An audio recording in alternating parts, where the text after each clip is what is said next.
He nā koutou te whānau, nau mai hara mai hoki mai rānei ki Rarangatira. He tēnei pō e rua ngā manuhiri ki te whitiwhiti kōrero. Tuatahi, he mihi nunui, he mihi aroha ki tō tātou manuhiri no te whenua moemoea a Laura Berry. Ka mai oha, te mihi ki a koe e hua, nau mai hara mai. He mihi hoki ki tō whenua me tō tū nohu I mua, I nainei, kei a tōna wā. Ko te kaiwhakahaere matu a Laura o te Roku Supply Nation. He tuakanga ki a He Waka Eke Noa.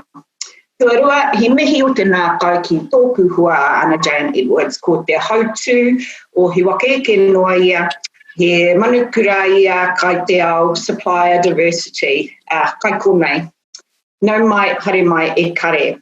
Welcome everyone to the 5th Rarangatira Kōrero, which is being broadcast on 2 Facebook pages, He Waka Eke Noa and the Southern and Western Initiatives. My name is Tania Pauwhare and I work across all 3 innovation teams. And tonight I'll be facilitating our kōrero with our guests, Laura and Anna Jane. For those of you who don't know who the Southern and Western Initiatives are, we are the Social and Community Innovation Team at the Auckland Council, and our job is to facilitate and enable innovative ways to unleash the economic and social talent of South and West Auckland. He Waka Eke Noa, which is based in the Western Initiative, connects buyers and clients like Auckland Council to Māori and Pasifika-owned businesses, and we also promote supply diversity and development in Aotearoa. And we're not just in Auckland, we're increasingly across the motu. Tonight, it's my pleasure to introduce a very dear friend of ours and our guest tonight, Laura Berry. Laura was appointed the Chief Executive of Supply Nation in 2015 after having been involved with the organisation since its inception through her work with 2 founding member companies. With over 2 decades of experience in stakeholder management, risk mitigation and reputation management, Laura's career has spanned both private and public sectors. In September 2018, Laura was announced as one of the Australian Financial Review's top 100 women of influence. Laura proudly identifies with her Aboriginal and Italian heritage and was born and raised in Canberra. And of course, our other guest is our Cook Island sister and co-leader of our very own He Waka Eke Noa, Anna Jane Edwards. Whānau mā, we've got a slightly different format tonight with 2 very esteemed guests, and we've also pre-recorded this. But you can put your questions in the comments and we'll answer them in real time. The development of He Waka Eke Noa over the last 2 years has been really heavily influenced by Supply Nation, the largest directory of verified Aboriginal and Torres Strait Island businesses in Australia. Together with the Indigenous procurement policy of federal government and corporate sector engagement, these initiatives have proven to deliver step change for Australia's Indigenous economy. And we are incredibly grateful to Laura and her team for their generous and ongoing support of us here in Aotearoa, and in particular, He Waka Eke Noa. And it's been through Laura and her team's efforts that we've been able to, I think, stand up our supply diversity journey so quickly with the advice and encouragement and support of our whanaunga across the ditch. In our kōrero tonight, we'll be covering a range of topics, including the history of supply diversity, the impact of the Indigenous procurement policy on the Indigenous economy in Australia, new and novel areas where Indigenous businesses are starting to pop up, global trends and patterns that are emerging in supply diversity practice, and of course, the impact of COVID-19 on the future and the way in which we are all going to have to change how we do business. So to kick us off, Laura, can you please tell us a bit about the history of supply diversity and how Supply Nation came into being, and also what you guys tell us a bit about what you guys do. It's such a pleasure to be here with you and with Anna Jane. I will start, thank you very much for your welcome and your introduction. In Australia, of course, we always begin meetings like this or gatherings like this with an acknowledgement of country in our own way. And so I would like to start by acknowledging that whoever's watching this will be sitting somewhere either in Australia on Aboriginal land or, in New Zealand on traditional lands as well. And so I'd like to pay my deepest respects to the traditional owners of the lands that we are currently sitting on or gathered on, and pay my deepest respects to those traditional custodians of the land and their elders, past and present. Supplier diversity is a concept that's been around for over 45 years now, and it started back in the United States on the tail end of the civil rights movement, really. So we were seeing not dissimilar scenes to what we're seeing now with the marches and the fight for equality and the fight for Black voices to be heard. And, on the back of those civil rights marches and the movement, we really saw that, Americans were not fighting so much to start businesses, but they really were, fighting for the right to be the customers of businesses and to have equality and to, be able to spend their money in white-owned establishments and to just be included and feel equal in society. And so, that movement there really highlighted the disparities and the inequities that existed. And President Johnson at the time, started that movement, but really it was President Richard Nixon, when he came to power, who signed an executive order in March of 1969 that really got the movement going. So that executive order led to the establishment of the Minority Business Development Agency inside the Federal Department of Commerce. It defined what a minority business was. It offered grants, for organisations to support minority-owned enterprises, and and it started out the council where that Supply Nation is modelled on, and that's the National Minority Supplier Development Council. And this, this movement really was the opportunity to bring Black-owned businesses at the time and what they now call minority business enterprises into the capitalist economy. And so instead of being recipients of that through welfare, grants, etc., it was actually giving, Black potential entrepreneurs and business owners a slice of that economic pie. And so that, has grown over the last 4 decades or so.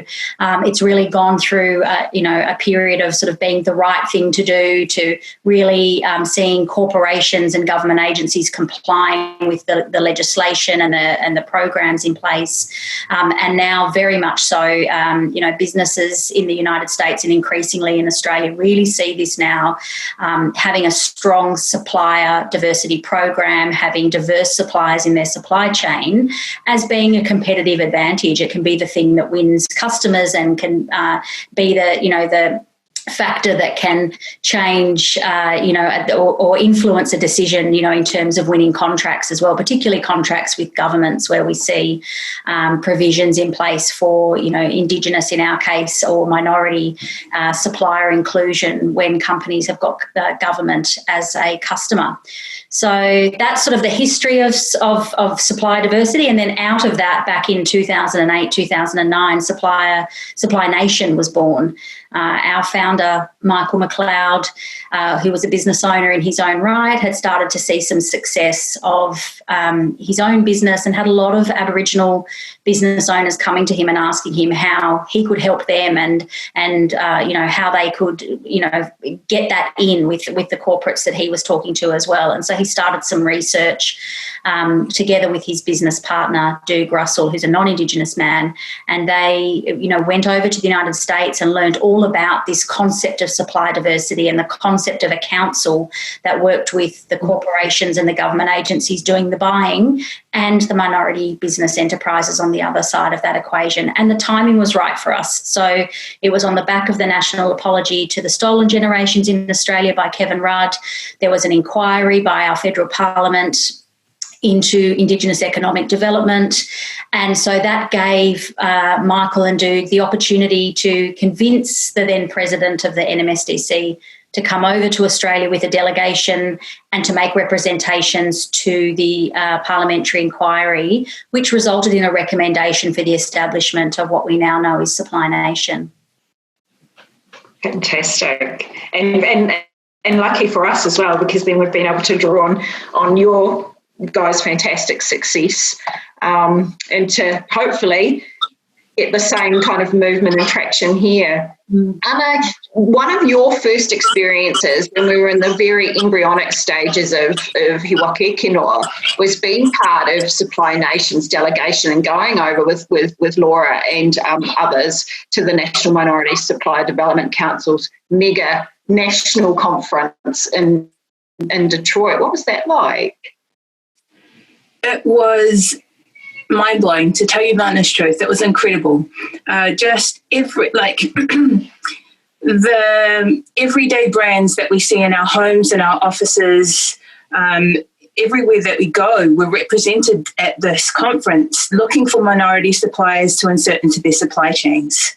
And I didn't know a huge amount about supply diversity. I was just coming into the social procurement movement that you had started tons in New Zealand, and to be able to see how big the impact of something like supply diversity could be for minority communities was incredible. And the light just went on in my head around how this could actually be done in New Zealand.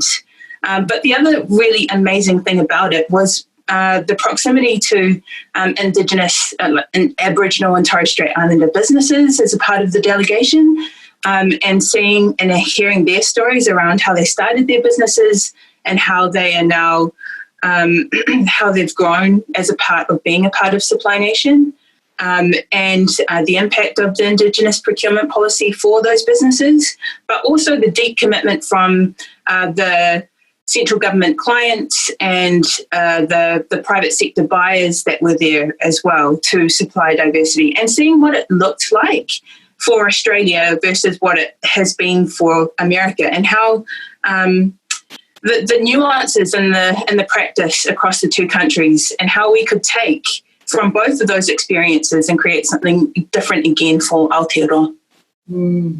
Fantastic. And because, Laura, you guys are probably the only Supply Diversity Council that is particularly focused on Indigenous peoples, right?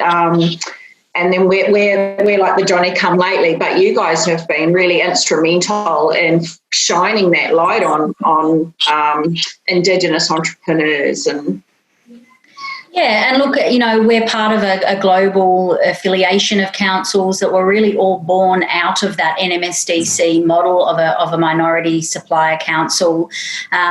We are very much in Australia focused on the only minority that we focus on is Aboriginal and Torres Strait Islanders, whereas some of the councils, including the council in the United States, have a number of different minorities that they focus on.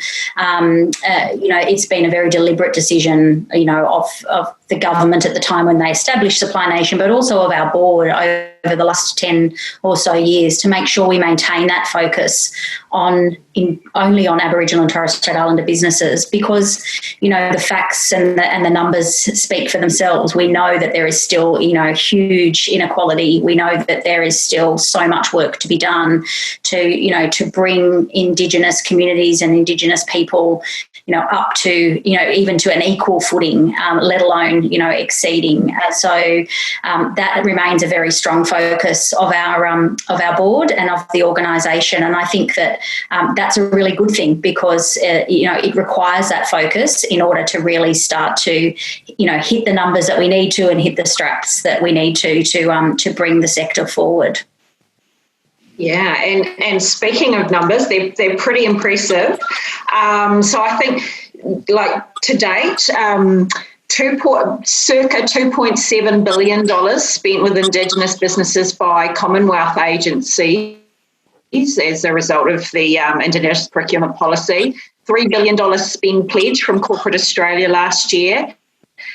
This is material, isn't it? What difference are you seeing that hitting these kind of numbers is making in the Indigenous economy? Yeah, that's right. The Indigenous procurement policy that the Australian government launched was only launched in 2015, so it's now sort of 5 years old, and we've seen a massive step change for Indigenous businesses and the Indigenous business community more broadly. From a supply nation perspective, if I quote some numbers and some growth to you, we've had since 2015, the number of Indigenous businesses that we have registered on our national directory has jumped from about 500 odd businesses in 2015 to almost 2,500 today. The number of corporate buyers, so these are the organisations that are looking for goods and services from Indigenous businesses, and that includes corporations. It's mainly private sector, but it also includes government agencies and some not-for-profits, has increased more than threefold. So we now have over 450 of the biggest brands. To Anna's point before, in Australia it's the same thing. We're seeing the big brands that everybody knows who are stepping up and making commitments to buy goods and services from Indigenous businesses.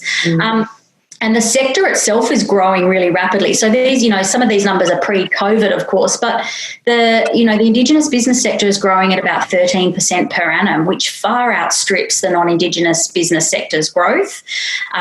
We know that revenues in those businesses has grown, considerably over that time, and we know that, the employment rate of just the businesses that we have listed on Supply Nations directory sits at well over 30% Indigenous employment.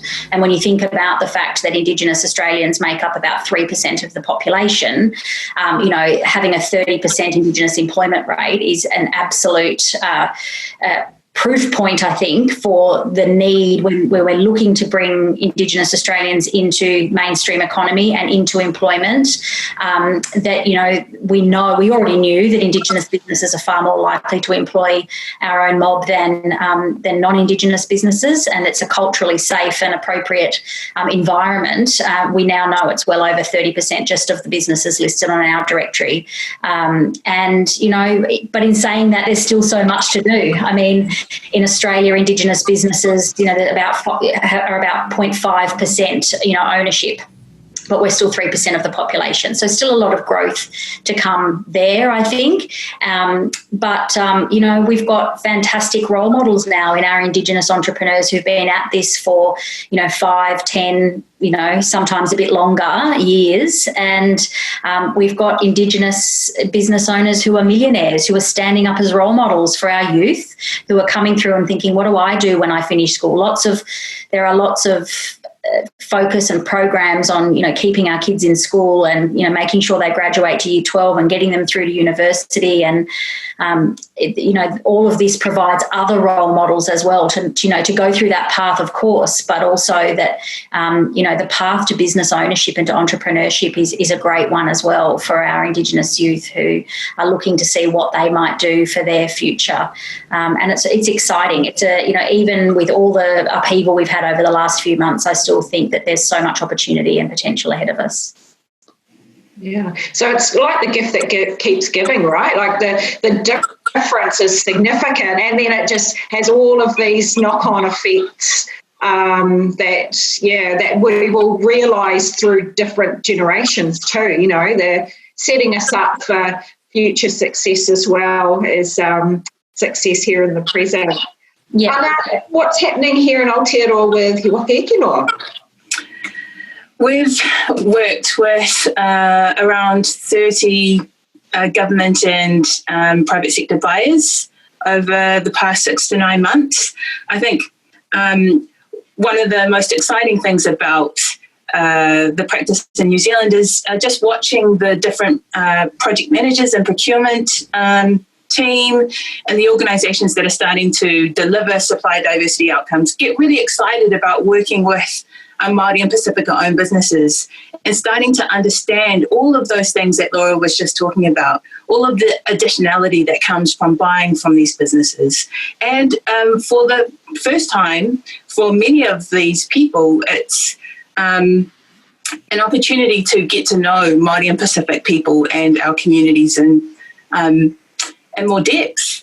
Often they've never had that chance before. So there is a whole heap of benefits that have come from these initial interactions with our buyers and clients to date. and the cheerleading that's happening as a result of that, and the growth of the practice across organisations that we're starting to see now is what I'm most enthused about. In terms of numbers for us, we just hit 250 Māori and Pacific-owned businesses that are a part of our register. 60% of those are still in Auckland, but we are growing across New Zealand. That's another really exciting thing. Conservatively, we've had $30 million spent with He Waka Eke Noa businesses again in the past 9 months, probably. And a couple of weeks ago, we had 2 He Waka Eke Noa businesses get onto a labour hire panel with $140 million. And one of the He Waka Eke Noa businesses topped that panel. So what we are starting to see is that whole thing around supply diversity and minority-owned businesses just wanting that door opened, and that they will be the ones that sit at the table and win the work off their merit. And that's a really great example of that. When one of our businesses, off their own merit, got that door opened and won the panel. Yeah, fantastic. And, just some great talent, entrepreneurial talent, finally getting, a light shone on them on both sides of the Tasman. So, and I know, Laura, you're involved with our colleagues here in Aotearoa around what more closer Indigenous business relations could look like. So potentially some ways forward for a Indigenous Trans-Tasman bubble? Yeah, absolutely. I have the privilege of being a member of the Australian-New Zealand Leadership Forum. It's a business-led forum, and there is a work stream or a group around Indigenous engagement, and I chair our little committee about Indigenous investment and trade. So within that, and we have a great cohort of colleagues from both Australia and New Zealand, and we've been meeting during the COVID process or period of lockdown. We've been meeting via video link once a fortnight. So we've actually had more engagement during the COVID process than we were having prior to that, and have been having long conversations about how we can better facilitate, the Trans-Tasman Indigenous Māori Pacifica business interaction, and that's a key focus of the work stream that I'm involved in. So I think we are working towards making that a reality, and we are looking at different initiatives, whether it's virtual trade fairs, whether it's digital platforms to help provide connection. And of course, at some point, once that Trans-Tasman travel bubble opens that we're hearing a lot about in the coming months, that we hope to be able to provide an opportunity for a physical delegation to travel to each of our countries. And of course, we've got Connect, hopefully, if all goes to plan in May 2021, and we expect to see another huge delegation from New Zealand coming across to our Connect conference in May in Sydney, because there's great opportunities. I think this has highlighted that, between our two countries, we can really do quite a lot of trade and quite a lot of work together, because we're closely, located. So in terms of travel or even just time frames and time zones, that works really well. There's so much commonality between our two countries. I think that the opportunities are really ripe for greater engagement between our Indigenous business communities. Yeah, fantastic. And what you guys have done is just phenomenal. To go from, what was it, like 6 million in 2015, and now, edging towards $3 billion in just such an incredibly short space of time.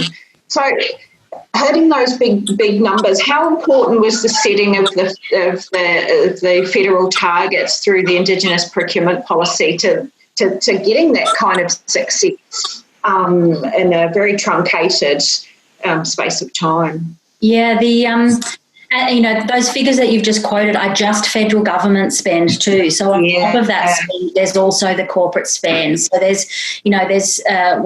crunching some numbers at the moment, but without even all of our businesses reporting, we're well over $5 or $6 billion in the last 4 or 5 years, really, which is phenomenal. But the federal government did go from 6 million to almost 3 billion in 5 years. 4.5 years. And setting of targets and the setup of that policy was critical.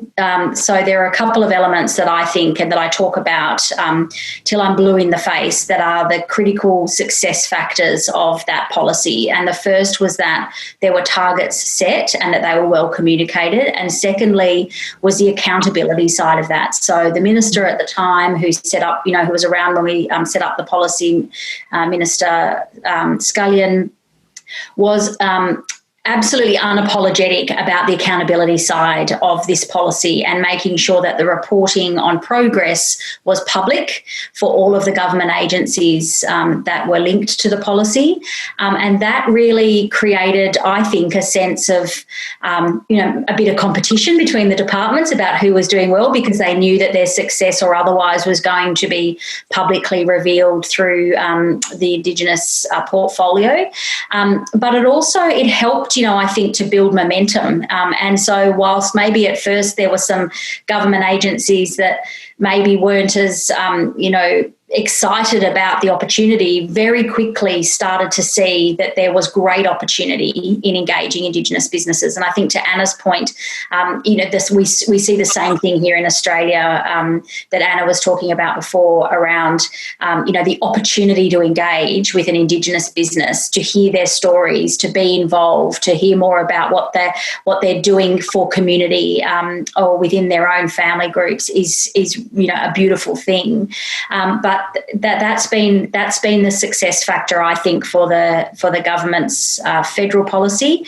And I think the third part of that, there's targets, there's the accountability, and the third part of that is really the willingness to iterate policy as they go. So, there wasn't a policy that was just written and set and forget. And that policy has now been iterated a couple of times, and we're seeing new changes come in again on the 1st of July this year. So where the government has done reviews, taken feedback, closed loopholes, that policy has iterated over time to try to get the most out of the policy itself and the biggest impact for Indigenous businesses. And I say all of that in a very positive way. We're starting to see that around, the Australian states as well, with policies at a state level as well. That is not to say that there is not a hell of a lot of work still to do. So, there's still opportunities. There's lots of sectors where spend is not as high as it could be. The spend, as I'm sure you will see in New Zealand, is concentrated in, 60 to 70% of our spend is concentrated in about 6 categories of business ownership. So, spreading that out and us continuing to do our work around breaking down stereotypes about what industries Indigenous businesses are in or what Indigenous businesses can do is critical to, spreading that more broadly. Great insights and learnings there, Laura, for us, so that, because we would also like to experience the kind of transformative sea change that you guys have. So really deeply understanding what it is that has enabled you guys to get such traction is incredibly helpful for us. And Anna, what's happening here? Are we heading on a similar trajectory to Australia? I think so. One of the things that's happened in the past year is Auckland Council, who is the largest local authority in Australasia, has set targets of 5% spend with Māori and Pacific-owned businesses who are registered with He Waka Eke Noa, starting on the 1st of July, moving to 10% in next year and then 15% in the third year. That's also supported by a 15% indirect spend with Māori and Pacific-owned businesses. Those are the first targets that we know in a government organisation in New Zealand. And I think the key thing here that I've heard from you, Laura, is just start. Start with the policy and start with the target. And we're starting to hear that the conversation's happening at a central government level as well, around setting a target and getting a policy together for central government agencies, which is great. I think we have a real opportunity now to accelerate that and with what's happened with COVID-19 and the amount of shovel-ready projects that are coming forward there, and the kind of diverse range of government-funded projects now, I think if there was ever a time, this is the time for us to be setting a policy. And really great ambitious targets as well, which is what we need. That level of aspiration needs to be dialed up. What I also really liked about what you said, Laura, was that the policy continues to be iterated. And that's, I think, one of the other key things that we need to take into account here is that we're going to be learning what it takes to have a target within Auckland Council in the first instance, and that those learnings can be useful for a central government target as well, and for other organisations that are looking to set targets across New Zealand. So how do we build a bank of information that can support the spread of supply diversity practice across Aotearoa? Fantastic. And Anna, you mentioned, COVID-19, which has had a massive economic shock across all economies around the globe, and it has forced us to do business in different ways. And I wonder what are the opportunities that are going to arise, which Indigenous businesses can grow into new and novel areas of entrepreneurship. Laura, have you noticed that Indigenous businesses are moving into more innovative spaces, more different spaces than traditionally? Look, I think, to the point around the COVID-19 pandemic, we set up a page, a dedicated page on our business directory for businesses that were offering products or services as part of COVID that was responding to the pandemic, whether it was, medical PPE or hand sanitizer or other products or services. And we did see a number of our businesses pivot to provide those, and we've seen some good success stories come out of that, both with government and the corporate sector, utilising Indigenous businesses through that. I think we're starting to see, again, COVID, I think, has played a role in this. Businesses shift to a more digital focus, having to do everything online, particularly some of the professional services, outfits that are doing face-to-face workshops or, even cultural competency training, etc. That stuff's all had to come online. But we've seen, I'll pick one of our businesses who's a great cultural competency provider, Black Card and Mundanara Bales, just decided that she had time on her hands and was going to start a podcast as well. And I interviewed her as part of our webinar series a couple of weeks ago, and she said, I've always wanted to do it and I've just never had the time, and now I've got the time, and it's a great thing to do, but I'm actually seeing it as an opportunity for a potential new revenue stream for my business. So I think the forced slowdown of businesses and the forced time to reflect and think about business operations, how to be very clear about what the value proposition is, has resulted in innovative new ideas come out of some of our business owners on how they deliver their goods and services and how they hone their goods and services and their value proposition, so that they are very clear about what it is that they are offering and how they're going to offer it for the potential buyer at the other end of that equation. So, yeah, we're definitely seeing businesses come, more into the IT space, more into the digital space. We have some great businesses doing cool things like, drone surveying and, using augmented and virtual reality to tell cultural stories.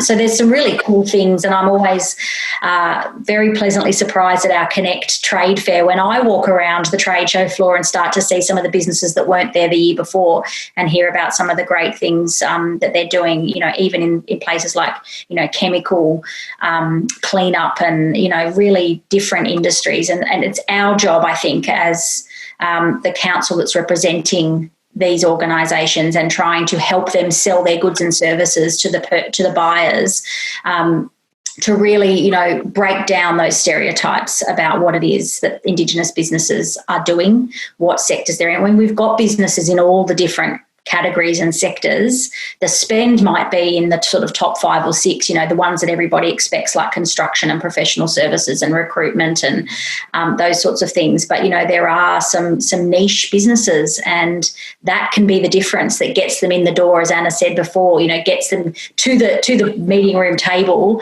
where they can then show their worth and win the work on their merits. Anna, are you noticing anything with the He Waka Eke Noa businesses around moving into new areas, innovations that are coming up? And I know, you know, we've got a couple of businesses who are just completely launched themselves into kind of circular economy, economic activity and entrepreneurship. And what else are you seeing? One of the things that I get really excited about, we talk about He Waka Eke Noa as a movement in Aotearoa, and what we're seeing more and more of are the businesses working together to bid for work, or creating Māori and Pasifika supply chains. So creating a dollar that goes around the businesses for longer and through our communities and around our communities for longer. And it's been amazing to see how the sharing of skills and knowledge happens as well between those businesses. I know that this is probably something that you're seeing as well, Laura, but we have a lot of construction businesses that are owned by older people who are looking to retire in the next 5 to 10 years, and whose children might not be interested in going into that business and taking it over. Novel ways of franchising businesses are things that we're starting to see come out. People having conversations around unlocking equity within the business so that others can buy businesses, and that dollar just going that bit further. One of the things that you were just talking about, Tans, in the circular economy thing is around deconstruction, and how we have a number of businesses in that space where they are diverting waste from landfill off our construction sites at incredible rates, and passing those usable goods onto community organisations so that they can keep on giving, like Te Puia Marae, who got a whole second kitchen and new air conditioners from a building that was stripped. And through that, we're able to take on more families that were facing housing insecurity during one of the coldest winters that we faced in New Zealand. So these are the things that our businesses do inherently, because it's a part of our culture and DNA. And it goes without, it doesn't get any media. It's just the way in which we do things. It's not to kind of, it's not for the money that it could make. And that I think is something that He Waka Eke Noa has been trying to bring forward, to let people know that this is actually because people want to do a different way of business. A business that enables everyone to win.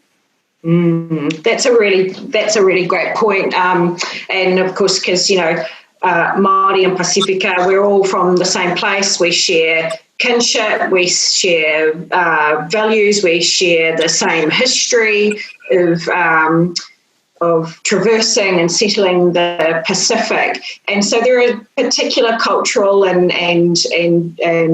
values that I think that we hold in common, that our DNA is also common. How do we ensure that we keep that at the centre of our supply diversity work? It's a really important thing, and I don't think it's dynamic. And it's a conversation that we need to continue to have with the businesses that are a part of He Waka Eke Noa. They need to be driving what that looks like, because I think it's not something that I can give you a straight answer around, because it's a collective consciousness, around how we keep who we are at the heart of how we do business. And you see that playing out in what I was talking about just before around the way in which we connect with other businesses and want to work together to win work, how we include other businesses within our supply chains, and that becomes an important part of the way in which we interact in the business world, and how we present ourselves as a collective. The businesses that I work with on a daily basis are really proud to be a part of He Waka Eke Noa, and proud to be a part of the whānau, because that's how we see each other. And so I think that's, when we start to think about it in terms of whānau, it's that whole thing around not leaving anyone behind, around the collective good of our hapu and iwi,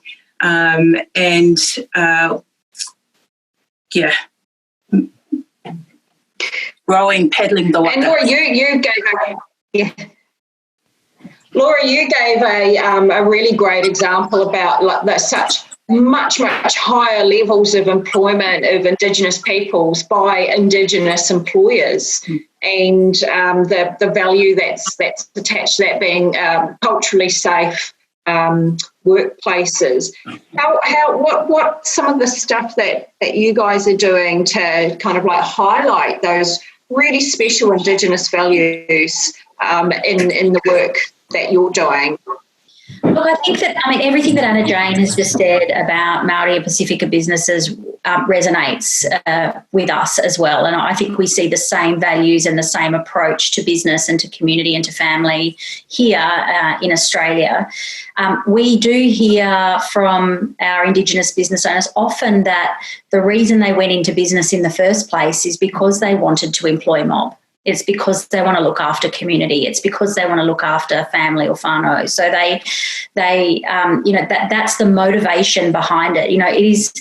It is, I don't hear very often that the reason that someone wants to go into business is to become a multimillionaire. Like, we just don't hear. It's a very different take, I think, from our community about why it is that they're involved and what are the opportunities. And as soon as money is being made, and it can go back into family and community, and it is funneled back in. And we know from our research, which is quite old now, that we know there's a social return on the dollars spent. We know that there's $4.41 of social return that comes on average with a dollar of revenue generated in one of our certified businesses. So that that comes back into community.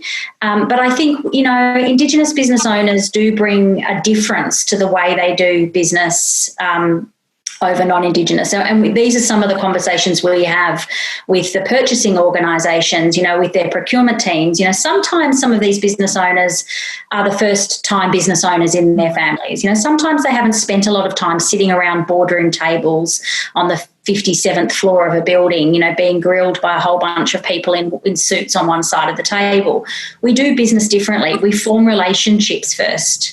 We don't go straight into the business and start the transacting and it's all very clinical. It's about relationships, and it's about developing that connection first. And, if that is missing, we found through conversations we've had and research we've done that the business, we don't have a good sort of virtuous circle of relationship and business that continues from that, if that first point of not being able to make that personal connection is missing. And that is counterintuitive to a procurement officer who wants to buy something and is looking for the price and wants someone to fill out a form and give them all that detail and say in writing what they can do. And then they start ringing up and saying, hey, can we have a coffee? Or they're like, well, hold on, probity. So it's a very different way of engaging and understanding what's behind that, and so it's a beautiful thing. I think once business professionals start to engage with Indigenous businesses, they see the value in that, and they enjoy being part of that relationship as much as they do, just buying the goods and services. And we have one of our procurement managers for one of a large multinational corporation who's said quite publicly, quite a detail-driven, very professional procurement operator, who said it is not very often in a working in procurement that you get the opportunity to live the values of your company, or to to actually be in the nice part of it. It's not just data driven. And so what supplier diversity does, and bringing diverse businesses into the supply chain, actually gives those procurement officers the opportunity to be more involved in the value side of the business rather than just the business side. And I think that's a very positive thing, because it grows that culture within large corporations, and it really starts to demonstrate to the employees of that organisation, but also to their customers, how they live those values within the business by working with Indigenous-owned enterprises. Yeah, and that so resonates with us, Laura, and just the shared values that Indigenous peoples have, and all the more reason, I think, for us to start doing more business with each other, across the sea. And I'm reminded, I was reminded of what you were saying about why Indigenous business owners start businesses, and we hear the same thing here. And just reminded by a really fabulous quote by Chelsea Bond, we're building the mob, not the one. And that this is actually far more about uplifting all of our families and communities, and it is about an individual's success. Absolutely. Laura, you guys are part of Supply Nation's part of the Global Supplier Diversity Alliance with the other councils from Canada and the UK and South Africa, and of course the original one from the United States. What benefit do you think having that international alliance, that international body, bring to what's happening in each one of those countries and to the practice as a whole? Well, I think we were all born out of that. So we have taken that and then adapted it in country to our own specific groups and our own specific circumstances. But I think certainly in Australia's case, it's allowed us an opportunity to learn quickly from the lessons that the US has had over 40 years. So hopefully it doesn't take Australia 40 years to reach, the same levels of success that we see in the US. So we want to learn from mistakes and learn fast and get moving. And I think that that's been a real benefit to be able to share that knowledge. But what also comes out of it is the best practice and the world-class elements of good supply diversity programs and initiatives. And, we adopt those, and we very openly, plagiarise each other's work and share, as I have with you guys. We open the books and say, this is what we do, and you should apply it in your own countries. And I'm very fortunate to have a really close working relationship with my colleagues who run the councils in the other jurisdictions. And again, during COVID, we're on the phone weekly, sometimes twice a week. We're doing video calls, so we're sharing a lot. We're actually able to bring corporations from the United States who had started global programs, into our network and really draw on their experience and share that amongst our councils, but also provide a platform for organisations that have global programs to be able to come and, see what's happening in all the different jurisdictions through one organisation, which is GSDA. So we're just about to embark on a series of 3 webinars, bringing global perspectives into from the corporate side of things, from the minority business enterprise of things, and then, of course, just from our councils as well, with me and my colleagues on the 3rd webinar, talking about, what's been happening, particularly over the last few months, and what are the benefits of this information sharing and best practice sharing. And, we often sit down together, even when we all gather in the United States for the NMSDC conference each year, and we'll share, what we're doing in our individual councils and I'll say, I like how you've structured that. Can you pass me that plan? And I'm going to do that in my council. And what comes from that is that you just are building world-class programs at a much faster pace. And so that's, and the willingness to share it, I think, is what's beautiful, is that no one wants to hold on to it and be protective of it. We actually are all working in our own jurisdictions to make minority businesses better and the sectors to grow, and we want that to happen in any jurisdiction where there's a want for that to happen, just as we've seen with you guys with He Waka Eke Noa. And Anna, what's the future for He Waka Eke Noa? Oh, so exciting. We are we're going national in the next few months. We'll have staff across New Zealand, primarily in the North Island. We're partnering with central government to support different parts of different projects across New Zealand to incorporate supply diversity into the delivery of those programs. We're building a membership for buyers and clients, and that will be launching in September. We're rebranding really soon as well.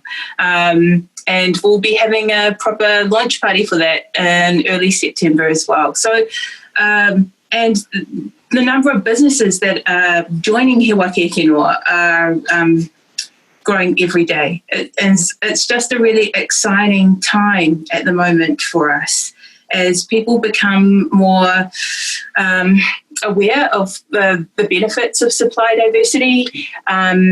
The social procurement movement across New Zealand is starting to get traction and movement, and people are starting to see what the difference can be by diversifying their supply chain, whether it be with Māori and Pacific-owned businesses or social enterprises or local enterprises. Mm-hmm. So it's, the world is our oyster, I think. Look, can I just say, it has been, it's been almost 4 years now. I think we've been talking and I've been visiting and you've been visiting us in Australia, and just to hear some of those numbers today is just phenomenal. Congratulations. I know so much work has gone in to achieving the success that you've seen so far, and such a great piece of news to hear that you're going national as well. Really the success of these programs is having a central body that can, be doing the certifying and working with the corporates, and then you bring all the other elements in. And so congratulations, huge amount of work, and it's clearly starting to reap rewards in the numbers of businesses, but also in the dollars in the contracts, which is brilliant. Thank you. And just to reiterate, Anna, yes, I like having you guys there as our elder sibling, and for us to be able to model ourselves to a large extent on what you guys have done and the true inspiration that you've given us here. So thank you, Laura. And whānau mā, that wraps up our kōrero with Laura and Anna tonight. And I really hope that you enjoy it. We always love spending time with Laura, and we had planned to take a 30-strong delegation to Connect this year, but unfortunately COVID put a stop to all of that. But we will absolutely be there in strength of numbers next year, Laura. We're a huge fan of Supply Nation, and we really want our businesses to see the phenomenal success that has happened with our Indigenous brothers and sisters in Australia. So thank you very much, and we hope to see you in real life sooner rather than later. Yeah, I'd love that. And of course, yeah. And then I think next week we have the kaumātua of the supply diversity movement, Denise and Bernard Coley from America. And Laura knows Denise and Bernard really well, and we adore them as well. And Laura, it was you that connected us, and we're really thankful for that. So Denise and Bernard have been walking with us on this journey as well, and so that's going to be a really fantastic Rarangatira kōrero, and you can see that the same time, same place, next Thursday, 7 o'clock on our Facebook pages. But for now, whānau, tōra mai tātou, pō Mārie.